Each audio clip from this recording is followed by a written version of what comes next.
Chizigo. Mariam, Ndagire. Qute. Olaga wakoze wakikaye. Nembo balakati. Omumbejja Mariam, omumbejja Mariam Ndagire. Bimuweddeko. Nagwana kwa Chizigo. Okay. Introduction in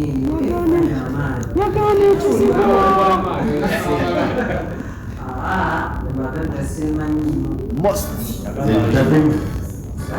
second December Saturday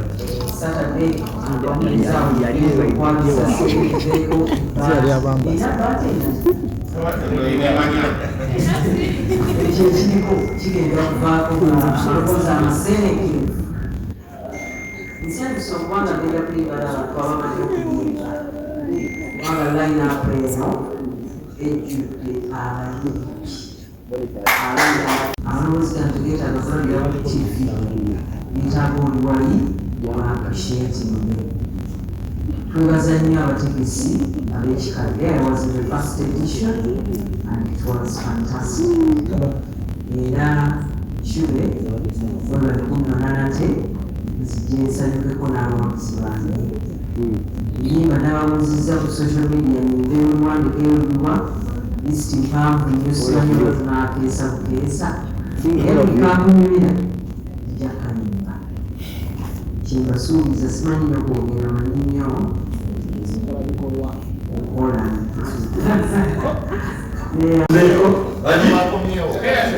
akiwasembeyo wanaja kusooka olw'ensonga alina byayagala okusooka okumanya ndaba mu palamenti bakola buzibu walina byayalina okusooka okumanya nga tenaba kugera byonna yayagala okusooka okumanya ku olunaku Kenya yogedde biki byasingiyo tusanyusa okulaba kubanga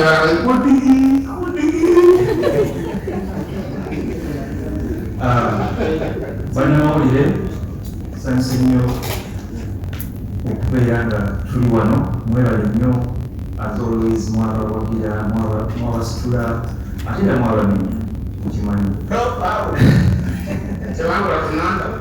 nga walaba tusanyuse nnyo okubeera wano basponsors baffe MTN sigenda kumenya basponsors lwabo bangi ne buli omu ataddemu mwebale nnyo Patrick mwebale nnyo for the opportunity okutukyaza nsanyuse nnyo okulaba okubeera ku line-up eno naye nga sinaba kugenda mu maaso njagala tuclarify oba abantu beebuuza nti tumanyi ekimanyi abantu babiri naye nga tulabako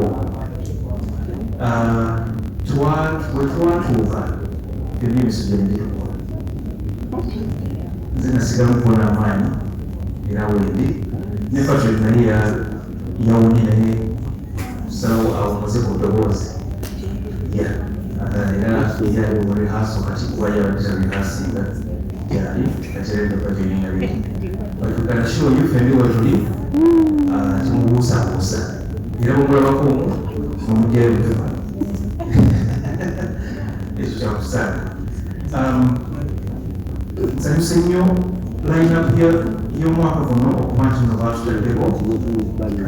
It's been about 13 years since we last performed. Myaka gigenze naye nga tubaddeyo era tuli tuli nsanyuse nnyo okubeera ino line-up y'amaanyi Kaye twali mwagala okukwatagana mu studio from the film days. Simanyi lwaki ate nga tuli balubansanyusa okulaba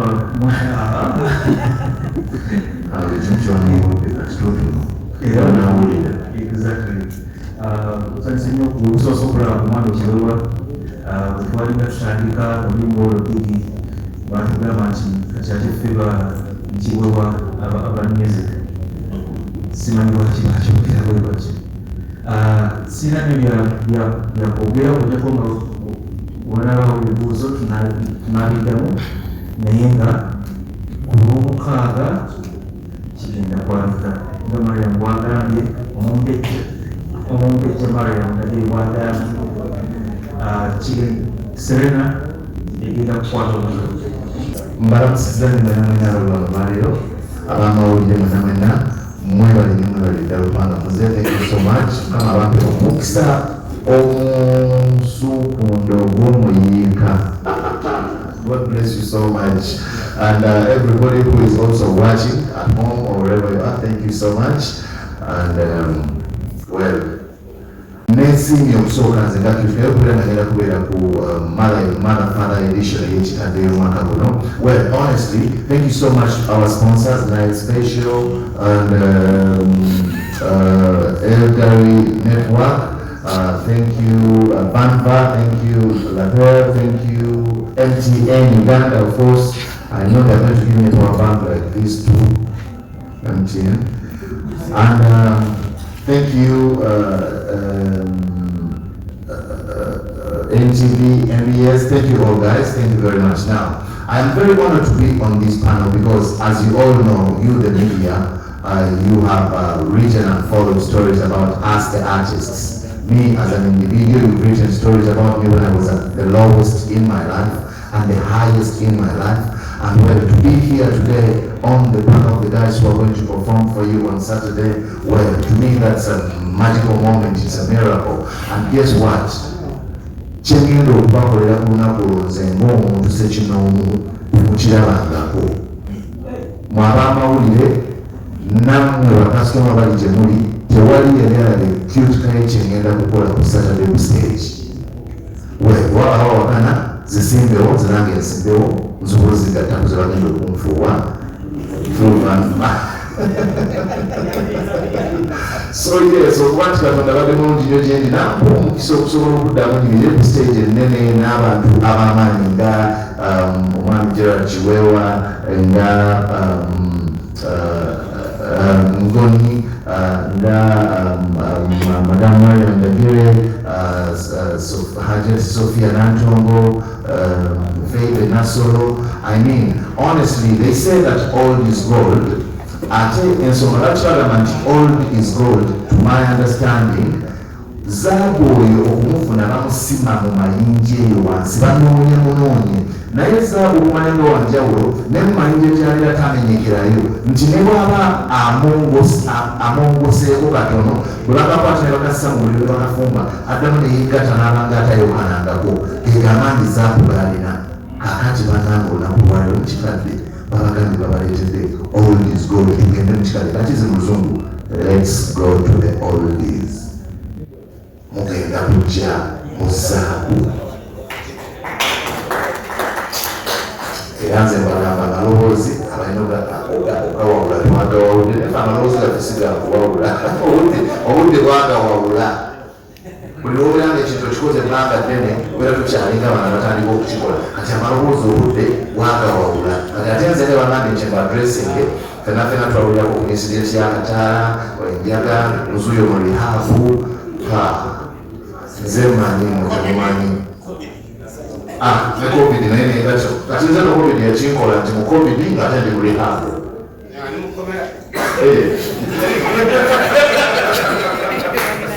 N'ombuganya nze nkyayogera tekotekaku okwongera kumunsingirayo yali mukomera nze nali mu rihaavu. So kakati Mukama nampa omukisa okuddamu nyimire mu maaso kamwe sikiwa nti yakikola lubwereere nina conviction munda munze nti Katonda yanzija mu mifuleegye gye nali ngenda okufiira anteeke ku kameeza kano akanyira bwe kati n'abantu abasinga okuba abanene ab'enjawulo mu ggwanga lino olw'ensonga. Era Saturday eyo nze nava musuubira ebingi kubanga Katonda yampunya nakanyira ku stage n'ennyimbamu tinkeeso omulema n'asituka n'afuutuka. So abadde mbaleete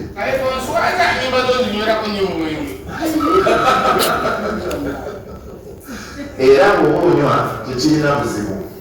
Omuntu yenna anywa, okunywa si kubi.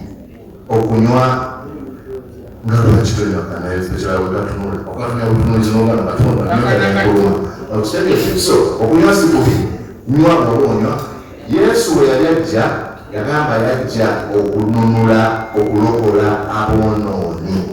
kati aboonoonyi be bantu ababakoze ebitemu nga tebalitegedde kati kitegeeza gwanya gwatani ate tasala musango jangu nga bwoli mujje buzi mulabe ekinadamu gwe jangu nga weewaddeyo nti nzize for the best of the best. This is golden. Mujje mukikadde. Manager, Capital Radio, 2015 Limited. Together Chikade is a platform, or it's a brand that we flagged off with when we started off this concept. And we are so glad, and I want to put out this together and say thank you so much, Patrick and the team, Ndagire Foundation, for trusting these two brands from the word go until where we are. We pledge more support for many years to come. As Capital Radio 2015 Limited, we have two brands that we fronted as far as this brand is concerned with Bimuweddeko. We have Capital Radio, which is a national radio station that has a wider coverage across the whole country.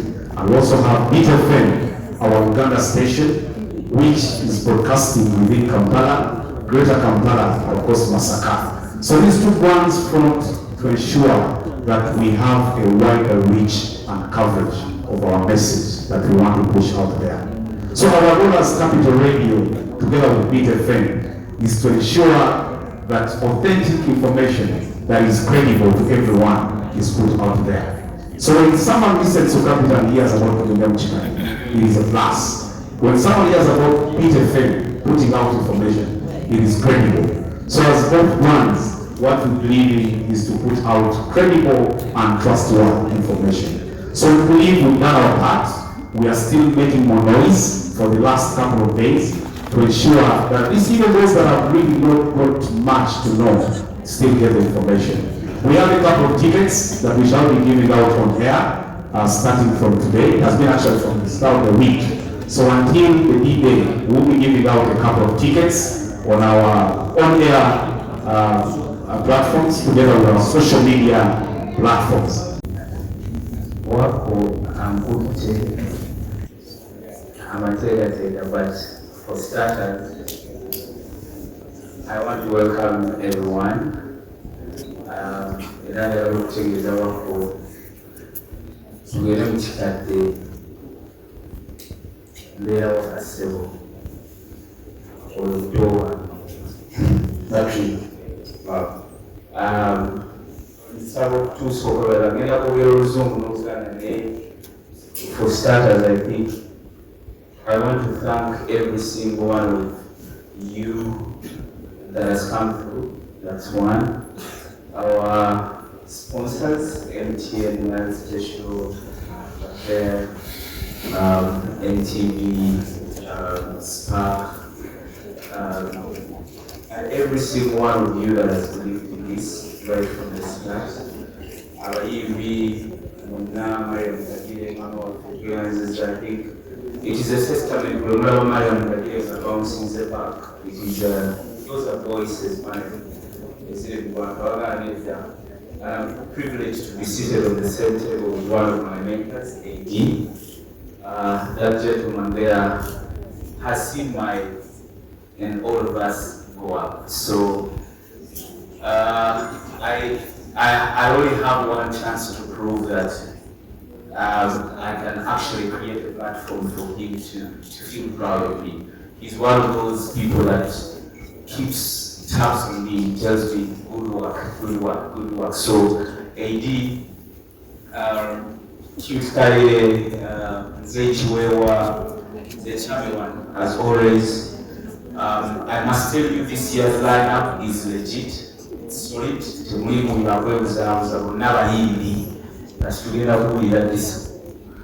my and the entire team from Kaye House is actually to stage and put the stage up. But if we're doing together, the quite often the stages here be, sophisticated. This time around, we work for and take each one of you back in the time. So our concept this time is taking people back in the time. Temugenda kusanga bintu biri sophisticated bya luzungu. So because the first time I see bakulu bange nga baliko, so I'm like, okay, what do we do this time? So just to let you know, we are taking the audience back in time. Our concept of the stage is imagine us going back to the radio stereotype cassette. Thank you for coming. Media people, webale nnyo kujja tubasanyukidde mwenna. I've liked the vibe gyetandise naye bakumpeereyo naye. Kale, thank you so much media. Tubasanyukidde our second press conference of our last press conference. I believe it ended up being very brief because we had the previous one, and if we're not taking our notes, we know what is happening in town on Saturday, sponsors, FTN, Mavis, you most welcome. We have Del Monitor, we have the pair, Mr. Oliver, you most welcome. We have now Special, Joel, you're most welcome. We have a maid, still from India, you're most welcome. Yeah, now tebasobodde kubeera naffe because of engagements right now. That's Star Big Bank, Capital FM, and Coca-Cola. They had other engagements outside, so they want us to be enough on time, but they are part of the event.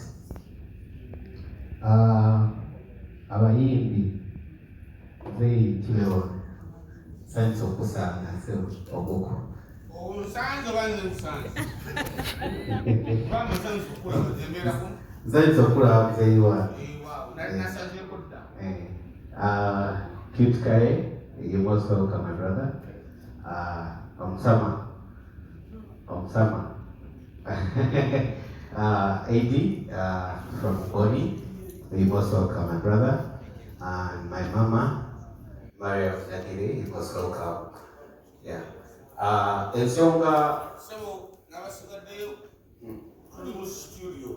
Kati mu practice bakola mimiro. Wayinza okusaba nga bayinza okutuyunga kutumanya. Ebifo gye tubadde twatandisibira banzi zinavaako mbirako ddala ntandikira ddala mu nabagera ntandisa. Kakati tugenda kubeera brief, ensonga y'olunaku olwaleero. It's just to take you through the entire experience that we're going to have on Saturday. Kugira ddala ku production, we have Kadake, our production partner. Ibra, you're most welcome. So Ibra will be taking that through. Matalaga genda kwaka gatya, kapeti genda kufaanana etya, ebintu ng'ebyo. Then tujja kulaba artists. Of course, they will also take us through. Kiki tebatutegekedde definitely. Naye obutamala budde bungi. We're here just to reaffirm tisho gyeri ku Saturday. Tugenda kugulawo ebyango gyaffe ku ssaawa 10 zennyini tujja kuba tuguddewo emiryango. Abayimbi bulina essanyu ly'okuyimba ebyo byonna tulina okwongeraku ekyokunywa. That is why we are here to make sure that tulina essanyu tuyimba tuzina ate tunywa n'okusanyuka. So that's my special food. Thanks for coming. Mwanko, and originally I'm from Kenya, and I work for the pair as a public relations and communications officer for the pair in the whole East Africa. I'm also in charge of CSR projects of the company in 7 countries in Africa. I would like to extend my greetings to the journalists and say thank you and gratitude as well for showing up today and enlightening, this event and this program. Kaye is a young brand, as you can see. I'm young, and we're just about 5 years in Uganda. But we feel like the impact we've made towards those 5 years is palpable, and we're here to partner with Bimuweddeko together with other premium brands that are all aligned on this table to say thank you for Patrick and Elderly Network Foundation, but also Bimuweddeko for coming up with such experience. Initially, we worked with the sister foundation, the sister organization of Bimuweddeko, Elderly Network Foundation, since 2021, and we've been doing a bunch of CSR projects with them, and we've been in Kono, we've been in Barora, and now yesterday we were in Kampala, in Nakawa, where we donated assorted items to elderly citizens living in that area. But then we saw that the need of also these people, the elderly who are not really have access to.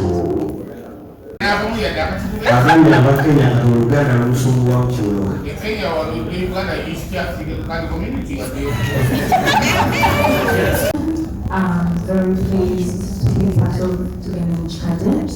My name is Kaye, and I'm here to represent Vanga. Many of you don't know about Vanga. Vanga is a digital tipping platform where we can support these artists here. Personally, I'm the founder and CEO of Vanga.com, and I'm really pleased to work with every artist that is here, because we know artists in Uganda face a very big challenge of, let's say, funds or how they can make money. The only way these artists here make money is when they're on stage. So we decided to come up with a new idea where they can actually earn on stage and off stage. So as far as the event Qute, I'll be here with my team to represent the artists. We're going to do an activation for them where you, the fans, can actually tip them on stage. Abayimbi baffe banogerera ku stage nga banyumba tekikwetagisa genda ku stage kumutipinga oba kusiima kyakola osikaninga busikaninzi QR code ye n'omuweereza katiiba. So every artist here is going to register on the platform. Bonna bagenda beera ne QR code zaabwe, era mu kiseera ekyo nga munyumirwa music oyo nga babazizaayo nga beba mu kikadde mujja kubasiima ne butiika obwo. So that's all I have to say about Vanga. Vanga as a platform is open for everyone. TikTokers, we want to entertainment industry. We want to come Kaye, we want to come Kaye, we want to come Gerald. Kuna kabaye singi na makula tickets. Aina kuliga star, nana musambash. Okay. Yetwala tickets, posa Yetwala tickets, ninja da kulinda kaba tickets. So tukuliza bafani n'abanyabiro. Tickets zile kubaita. Nenga babili Saturday no, the natural one. Thank you very much.